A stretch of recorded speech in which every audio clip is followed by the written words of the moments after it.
Entendendo o Novo Testamento é o título da lição 3 na classe de juvenis e eu sou o professor Denis Pereira. Semanalmente estamos aqui para ajudar você, professor, a preparar a próxima lição. Na sua igreja tem um departamento de escola dominical, não tem? Então compartilhe o link aqui do nosso canal, porque nós temos aqui as pré-aulas. Anote aí. Pré-adolescentes, adolescentes, juvenis, jovens e adultos, isso mesmo, com dinâmica inclusive. A dinâmica dessa aula eu posto depois, porque eu estou gravando esta aula aqui antecipadamente, mas tem dinâmica, eu vou deixar o link aqui na descrição, tá certo? Muito bem, se você não se inscreveu ainda, inscreva-se, ative as notificações, dê like no vídeo, curta o vídeo, clique no joinha, deixe o seu comentário para ele aparecer por aqui ao longo do vídeo. E bora para mais um vídeo. Pegue lápis, papel, caneta, bloco de anotações, revista e Bíblia. E vamos juntos preparar mais uma aula da Escola Dominical.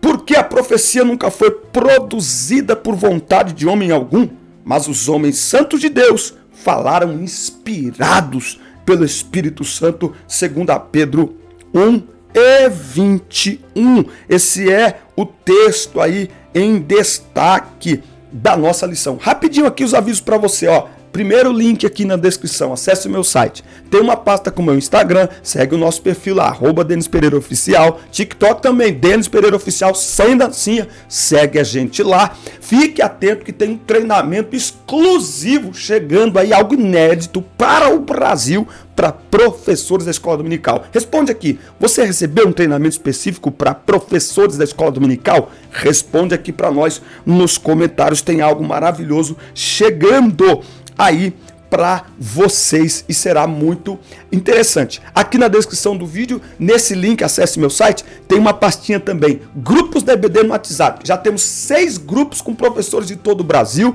conversando sobre o assunto da semana, compartilhando materiais e conteúdos para a Escola Dominical e a gente conversa um pouquinho sobre liderança de departamento também. Tem um link também para baixar material em PDF, material assim, ó, para você usar no seu smartphone, comentários, slides e muito mais, incluindo marcadores de Bíblia. E neste trimestre nós teremos certificado de conclusão para todas as classes e teremos também um quiz, uma prova, um vestibular da Escola Dominical por classe aqui. Por isso é muito importante você ficar atento, inclusive as formas como você pode patrocinar o nosso canal para continuarmos produzindo conteúdo aqui, tá certo? Nossa dedicação, nosso tempo é importante para você, então dê uma olhada aqui na descrição. Existem formas como você pode patrocinar nossa criação de conteúdo. Vamos para a revista? Muito bem, inspirado por Deus, aqui a introdução da nossa revista e escrito por mãos humanas. O Novo Testamento é composto por 27 livros que está organizado didaticamente em categorias: evangelhos, livro histórico, profecias, livro profético, epístolas e muito mais, certo? Tudo isso é pelo fato de Deus escolher como seu método de comunicação um método aí preferível dos seres humanos, que é falar numa linguagem que a gente entenda isso, não é? Então Deus usa aspectos humanos para que a gente possa entender a sua palavra, não é? Então Deus é o autor do Novo Testamento, assim como de toda a Bíblia. Ele inspirou os seus servos a escrever a palavra de Deus, a Bíblia, mas de maneira compreensível a todas, ok? É por isso que a Bíblia mostra o próprio Deus, depois o próprio Jesus como uma pessoa, mostra a humanidade de Jesus, diz que Deus, os ouvidos de Deus não estão agravados. Como ouvido de Deus se Deus não tem corpo? Deus é espírito, mas é para que a gente entenda, é usando uma linguagem que a gente entenda, que a gente compreenda, tá certo? Muito bem, tópico 1. Essa é uma lição, gente, essa lição aqui, ela é uma lição teológica. Nós diríamos assim, que nós estamos aqui nesta lição estudando bibliologia. É um curso teológico essa revista, tá bom? Então assim, os professores entendam isso para levar para a sala de aula uma aula bonita. Mas entenda, é um curso teológico, isso aqui que é maravilhoso para os nossos adolescentes, inclusive para professores. Muitos professores não sabem alguns detalhes que estão sendo mostrados nesta lição.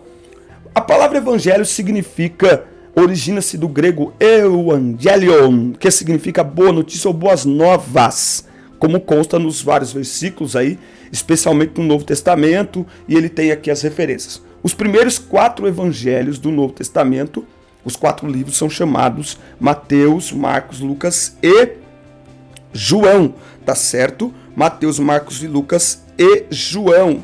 Aqui, ó, esses versículos são, portanto, chamados de evangelhos pelo fato de conter a boa nova de Deus para a humanidade, através dos registros do nascimento de Jesus, da sua vida, ensinamentos, morte, ressurreição e promessa. E aqui tem um fato interessante, irmão. Não é evangelho de Mateus, não é evangelho de Marcos, não é evangelho de Lucas, muito menos evangelho de João. É evangelho de Jesus Cristo, segundo escreveu Mateus, Marcos, Lucas e João.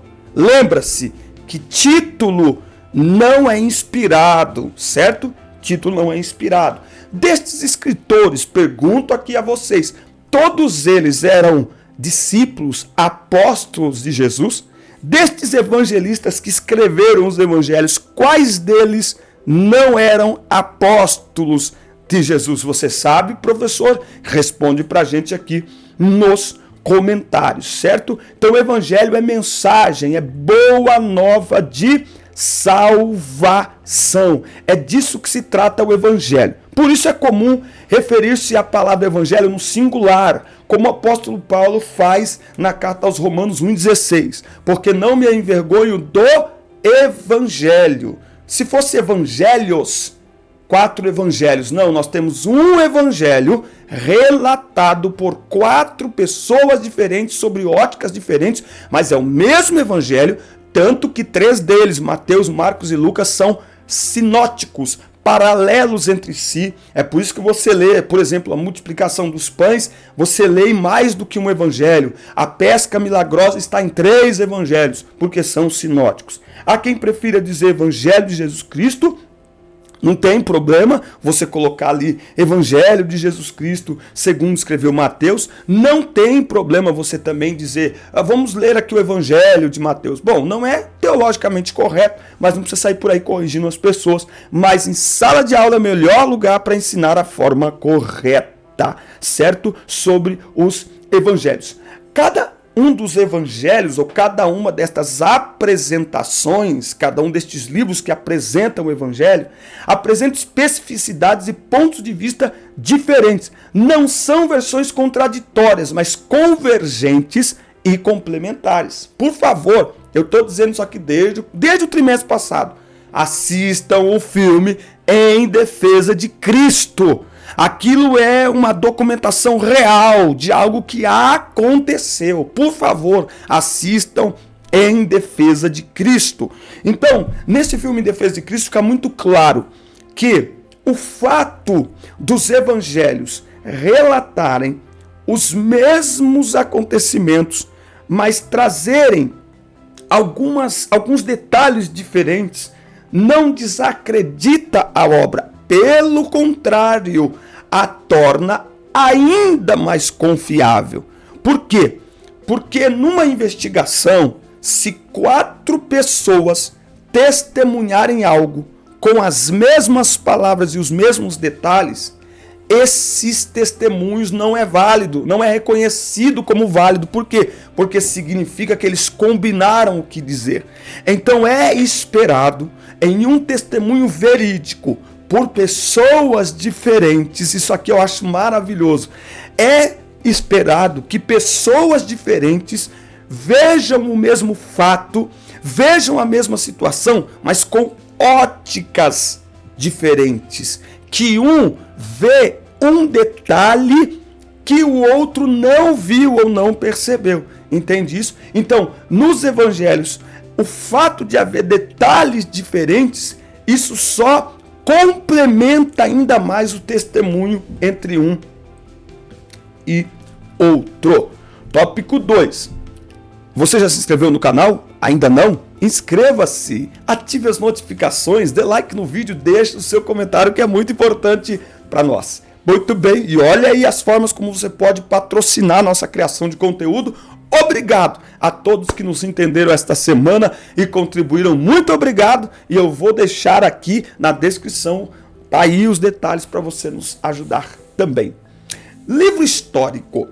Embora os evangelhos estejam repletos de relatos da história, apenas Atos dos Apóstolos é categorizado como livro histórico. Eu falei dos marcadores de Bíblia, né? Isso, marcadores de Bíblia. Aqui no link, assim, ó, baixar material em PDF, tem uma pastinha lá, marcadores de Bíblia. Eu mandei imprimir hoje, na próxima aula eu vou trazer aqui para mostrar para vocês. E você pode pegar o arquivo aí e leva numa gráfica e manda eles imprimir e distribui na igreja para os seus alunos lá também. O nome do Atos dos Apóstolos remete às ações dos apóstolos do Senhor e dos primeiros cristãos convertidos. Há alguns que dizem que Atos dos Apóstolos, lembra que eu disse que o título não é inspirado? Ficaria melhor se a gente colocasse assim, Atos do Espírito Santo, através dos apóstolos, na vida dos apóstolos, por meio dos apóstolos. Então nós temos ali os relatos que começam logo após a ressurreição e a ascensão do Senhor. Nós temos um contexto de intensa perseguição aos cristãos, mas de grande comunhão entre os crentes e mover de Deus por meio do derramamento do Espírito Santo, tá? Então, eu amo ler Atos 2, 42 a 47. Uma igreja verdadeiramente pentecostal permanece na palavra, permanece na comunhão entre os irmãos. Ninguém tem necessidade daquilo que é fundamental para viver. Uma igreja pentecostal não deixa que nenhum dos irmãos tenha que buscar uma cesta básica num centro qualquer, num terreiro qualquer, não. Os crentes cuidam uns dos outros no que tange a necessidades básicas, não é? É uma igreja que persevera no partir do pão. Comunhão fala da ceia, sentar-se à mesa, não como estranhos, mas como irmãos em Cristo, filhos do mesmo Deus. Partir do pão fala desse cuidado, dessa solidariedade entre os irmãos. Se a gente não cuida dos irmãos, a gente vai cuidar de quem é de fora, gente. E eles também perseveravam na oração. São as 4 marcas de uma igreja verdadeiramente pentecostal, tá certo? Uma igreja verdadeiramente pentecostal. Muito bem, nós temos aqui em Atos o registro da escolha dos primeiros diáconos, morte de Ananias e Safira por terem mentido ao Espírito Santo. Faço aqui uma pergunta, você sabe quando, em que momento da nossa vida a gente mais mente ao Espírito Santo? Sabe? Sabe não? Quando a gente canta. A gente canta a um Deus que é vivo e diz para ele que vai orar e não ora. Diz para ele que vai fundo e vai buscar a presença dele e não busca. Que vai entrar no quarto, fechar a porta para falar com Deus. E não entra no quarto, fecha a porta para falar com Deus. A gente está mentindo no Espírito Santo. Cuidado, cuidado. Ele é Deus, ele é vivo. É lá em Atos dos Apóstolos que nós temos aí uma pregação de Pedro com uma conversão de 3.000 pessoas. E é aqui que Paulo passa a ser chamado de Saulo, começa a ser chamado de Paulo. Pergunta de novo aos professores. Pergunta de novo aqui aos professores na escola dominical. O nome de Paulo foi mudado? O nome de Paulo foi mudado? Cuidado, irmão. Inspirado é a Bíblia. Hinos não são inspirados. Não, nenhum hino, nem os da harpa. Ei, vou arrumar a briga aqui agora. Mas nem os hinos da harpa têm o peso de inspiração que tem a palavra de Deus, a Bíblia Sagrada. Inspiração só aqui, ó. Então nós temos um hino na Bíblia que diz o quê? Mas transformado foi em um Paulo. Não, irmão. Está na Bíblia? Paulo tinha 2 nomes, porque ele tinha 2 cidadanias. Era grego por parte de pai e judeu por parte de mãe. Olha que coisa. É isso, né? A mãe de Paulo era judia. O pai de Paulo era grego. Olha que coisa. Olha que situação. Então ele tinha 2 nomes. Para judeus, Saulo. Para os gregos, Paulo. Ele sempre teve os 2 nomes. Sempre teve os 2 nomes. O que vai acontecer é que pós a sua conversão, em determinado momento, não tem Deus falando com ele como falou com Jacó, vou trocar teu nome. Como falou com Abraão, vou trocar teu nome de Abrão para Abraão. Não tem nada disso. O texto, ele vai indo, Saulo, Atos 9, de repente Paulo. Pronto. Não teve profecia de ninguém. Ananias não falou, receba o Espírito Santo e Deus muda teu nome. Cuidado, irmão, cuidado, cuidado. Muito bem, tópico 3. Nós vamos ler aqui no tópico 3, nós temos aí as epístolas, cartas ou missivas, que são chamados aí 21 dos 27 livros do Novo Testamento. São textos escritos e enviados a pessoas individualmente e também a igrejas, com o intuito de instruir, consolar, animar e exortar os destinatários a uma vida de santidade e serviço ao Senhor. Enquanto os evangelhos apresentam as boas novas de Jesus, sua vida e ministério, as epístolas explicam o ministério, os efeitos do ministério de Jesus, a vinda do Espírito Santo, a propagação do evangelho. Preste atenção. Se você não ler as epístolas de Paulo, a sua fé é pequena. Sua fé é porosa, fé de pipoca, não alimenta. Um crente que não lê e não medita nas cartas. Por quê? Porque Paulo vai explicar o que Jesus faz. Você não vai entender o Calvário se você não ler Romanos, por exemplo. Não tem como. Não tem como. Então tem que ler as cartas de Paulo. Convertido a Cristo e transformado pelo seu poder, o apóstolo Paulo é um dos autores com maior número de cartas escritas. 13. Ele escreve quase metade do Novo Testamento. Quase metade. Aliás, nos evangelhos, em lugar algum, está escrito que as pessoas aceitavam Jesus. As pessoas se convertiam. É diferente. Aceitar, você aceita. Você aceita essa caneta. Aceitar. Aceita a caneta. Aceita a caneta. E o que muda? Eu aceitei a caneta. Ah, não quero essa caneta, eu quero outra caneta. Ah, agora eu quero essa caneta. Aceitei. Isso é aceitar. E se converter? Conversão. O que é conversão? É se render para mudar de vida. Quem agora está em Cristo, nova criatura é. Não tem essa. Não é o homem que aceita Deus, é Deus que aceita o homem. Por meio de Cristo. Mas Deus prova o seu amor para conosco pelo fato de Cristo ter morrido por nós, sendo nós ainda pecadores. Nós é que somos aceitos por Deus. Efésios 2, do 14 ao 18. Por meio de Cristo, nós somos aceitos por Deus. Então não tem esse negócio de que o homem aceita Deus. As demais cartas estão divididas entre as autorias dos apóstolos, Tiago, Pedro, João e Hebreus, que alguns historiadores acreditam a Paulo, mas não fecha essa questão, então é um autor aí desconhecido, Judas e Tiago. Em linhas gerais, as epístolas abordam assuntos como justificação pela fé, salvação pela graça, dons espirituais e ministeriais, só coisinha básica. Sabe qual é o nosso problema? A gente foge do básico. Ah, é básico. Irmão, básico fala dos fundamentos da nossa fé. Fundamentos da nossa fé. Preste atenção nisso. Fala sobre falsas doutrinas, deveres familiares, o espírito do anticristo, corrupção dos últimos tempos, entre outros temas válidos e enriquecedores para a igreja em todas as épocas e locais. Foram direcionados a igrejas específicas, por isso que há questões muito locais, como é a questão de Corinto, porém, tudo isso pode ser contextualizado e adequadamente compreendido e aplicado no nosso dia a dia e na nossa vida e nos dias de hoje, certo? O livro profético que nós temos aqui dentro do Novo Testamento, que é o livro de Apocalipse, que ele está para o Novo Testamento, como Daniel e Ezequiel para o Antigo Testamento, porque também traz revelações sobrenaturais da parte de Deus e para o seu povo. Nele também constam cartas designadas às igrejas, com exortações ditadas pelo próprio Senhor ao apóstolo João em visão, quando esteve preso na ilha de Patmos. Tido como livro de difícil interpretação, por ser repleto de simbologias, Apocalipse tende a causar medo em muitos, por conter revelações a respeito de terríveis seres do mal que subjugam o mundo, da ira de Deus derramada sobre os que o rejeitarem o sacrifício de Jesus. Contudo, não são apenas mensagens de juízo divino que encontramos no livro. Ele também fala de esperança, do Cordeiro de Deus com os remidos, sobre as vitórias de Cristo contra a besta e o falso profeta.